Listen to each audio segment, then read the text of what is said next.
Bonjour à toutes, bonjour à tous, nous sommes au rayon BD Manga, ici sa bulle et Vincent va nous présenter ses livres préférés. On commence par un album avec déjà une chouette couverture, ça vient de sortir, ça s'appelle Spirou Dream Team. En fait c'est un album un petit peu clin d'œil à toute la grande époque de la BD franco-belge, issue du journal de Spirou on va dire, avec quelques petits clins d'œil au journal de Tintin, aux grands personnages de la BD. Alors, je ne sais pas si tu peux zoomer sur les pages. Donc voilà, graphiquement on est en terrain connu hein, clairement. Avec un trait familier. Et en fait, le concept de la bande dessinée, c'est on recrée, c'est une sorte de petite parodie justement du journal de Spirou. On détourne des personnages, Lucky Luke qui est mélangé avec un personnage qui pourrait être Canardo par exemple dans la BD franco-belge. Et Naruto mélangé encore. Enfin bon, il y a pas mal de choses sympas. Et donc c'est un album pastiche, un petit peu déjanté, c'est pas vraiment un album jeunesse, on est plutôt sur de la BD ado-adulte. Premier tome, et c'est très fun, quoi. C'est assez déliré, pas mal de personnages, des petits clins d'œil aux auteurs de BD aussi. Bon, c'est un album pour les gens qui connaissent la BD, bon, pas forcément de manière très pointue, mais qui ont déjà des références de lecteurs de bande dessinée. Et bien relié, ça a l'air d'être un bel ouvrage. C'est un bel ouvrage, couverture un peu imitation cuir, doré, et voilà, c'est le coup de cœur du début d'année pour moi. D'accord. Alors, on va changer de style, avec, on va dire dans le format un peu alternatif. Bon, c'est les formats courts de bande dessinée, on va dire un peu moins standard. Un auteur qu'on connaît maintenant pas mal, Riyad Sattouf. On l'a vu au cinéma il y a 2-3 ans avec le film Les Beaux Gosses. Ouais, Les Beaux Gosses. Lui, à la base, c'est un vrai auteur de BD. Et dans cette série, donc La vie secrète des jeunes,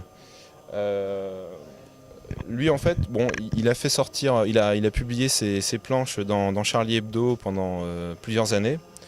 Et en fait, chaque page, en fait, on est sur un format un gag à la page. Et à chaque fois, c'est une situation qu'il a vue et retranscrite. N'importe quoi, quelque chose en général de complètement absurde et totalement réaliste. Ça s'appelle La vie secrète des jeunes. Et voilà, une tranche de vie à chaque fois. C'est vraiment très crétin. C'est parfois assez saisissant parce que il assure que c'est la vérité, quoi. C'est vraiment des choses qu'il entend au resto, dans le métro, dans la rue, n'importe où. Et des fois on tombe des nues hein, parce que c'est vraiment on va dire une retranscription fidèle de ce que peut être la société, enfin dans certains travers de la société moderne. Surtout les jeunes. Donc. Ouais, pas forcément, il y a quelques moins jeunes quand même au cours des pages, mais bon, c'est très drôle, c'est un vrai régal. C'est assez idiot, hein, mais c'est 100% véridique. Change un peu de style, BD un peu plus fantastique. Hélas. Sorti l'année dernière aussi. 2 auteurs français. Là, on est sur un trait plus épuré, plus coloré aussi. Et cette histoire, en fait, se passe à Paris en 1910, donc l'année de la grande inondation. La Seine était en crue et apparemment, c'était des conditions assez dantesques. Et c'est une histoire en fait dans laquelle les auteurs ont pratiqué une inversion, c'est-à-dire que la société humaine telle qu'on la connaît normalement, on va dire, est inversée. C'est-à-dire que ce sont les animaux qui ont la place des hommes. Et les 2 personnages principaux sont des enfants. Qui sont trouvés, des enfants sauvages en fait, qui sont trouvés dans la jungle par les animaux et qui vont être étudiés par la science.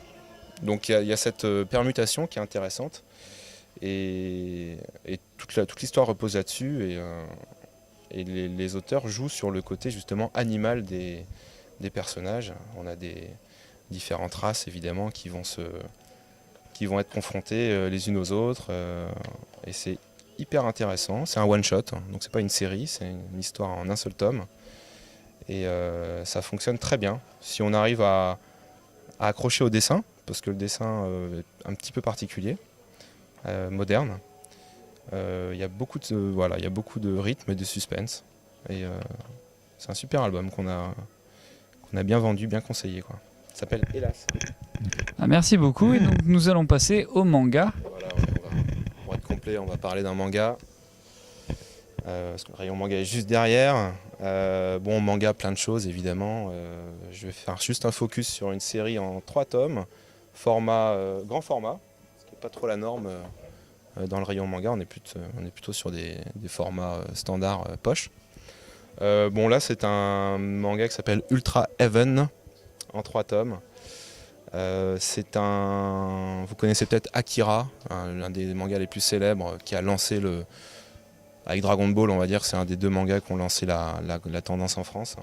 Là, on est clairement du côté d'Akira et non pas du côté de Dragon Ball, c'est-à-dire c'est un manga adulte. Et on est dans un futur proche, au Japon donc. Les drogues sont non seulement légalisées, mais encouragées par, on va dire, toute une sorte d'offensive marketing, comme un produit de consommation courante. Et du coup, la société est totalement ravagée, évidemment. Et on va suivre ça par le regard d'un personnage principal, d'un jeune. Bon, c'est un peu l'enfer, hein. C'est une BD qui est très, très marquante. Assez Psychédélique. Ah ouais, un peu psychédélique, mais le côté glauque, hein, du psychédélisme, hein. On n'est pas dans le flower power du tout. Et voilà, série en 3 tomes, assez sombre et qui fonctionne très bien, bien dessiné et pas mal de bonnes idées dans le scénario et puis dans le côté anticipation, puisque on est dans une société qui est, à part évidemment le point central qui est la légalisation de la drogue, c'est une société qui ressemble à la nôtre, quoi. Donc c'est intéressant de voir un peu quelle dérive on peut imaginer. Ouais. Merci beaucoup et puis à une prochaine.